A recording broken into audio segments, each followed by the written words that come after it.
Au fil des mois et des saisons, l'ancienne gare de Hombourg a retrouvé âme et vie grâce à ses nouveaux propriétaires Mireille et John Degé. John cherchait un immeuble à restaurer. Il connaissait bien le site de la gare puisque tous les jours, il le traversait à vélo pour aller travailler. Un jour, l'occasion s'est présentée. Le couple, d'abord intéressé par l'hôtel situé en face de la gare, a finalement racheté le tout. C'était en 2007, une acquisition qui a alors suscité quelques réticences. Il y en a qui disent qu'est-ce que c'est une gare, c'est public. Et d'autres disent ben oui, au moins maintenant elle revit.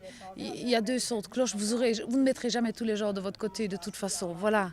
Mais il y en a qui disent voilà, au moins elle est rachetée, au moins elle est restaurée.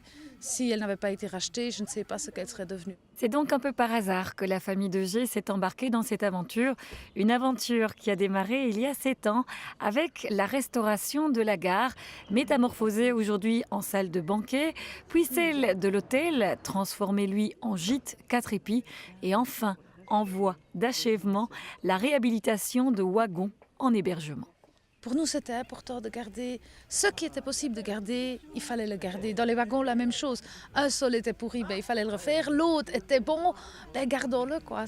Plus c'est vrai, ben, mieux c'est. Ces deux wagons, le postal qui date de 1930 et l'hôpital, étaient jusqu'à l'année dernière encore en rade quai numéro 1. Dès le mois de septembre, ils accueilleront enfin des groupes à la recherche de logements pas tout à fait comme les autres.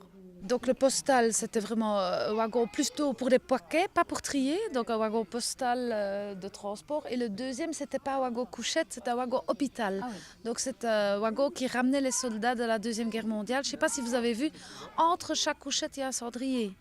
Donc ils devaient quand même s'occuper, les soldats, même dans le cabinet du médecin, il y a un cendrier. Donc c'est vraiment dans le temps, ben, tous les soldats fumaient. Donc c'est un wagon hôpital militaire. Anglais, parce que quand on regarde bien, on voit encore le drapeau anglais sur le wagon. Ce n'est pas le luxe, il faut dire ce qui est, donc on a un gîte de luxe, et ici c'est plutôt l'insolite. On vise vraiment l'insolite, donc 22 personnes seront quasiment dans une pièce, donc c'est différent, c'est pas du tout, il ne faut pas espérer avoir un moment de solitude.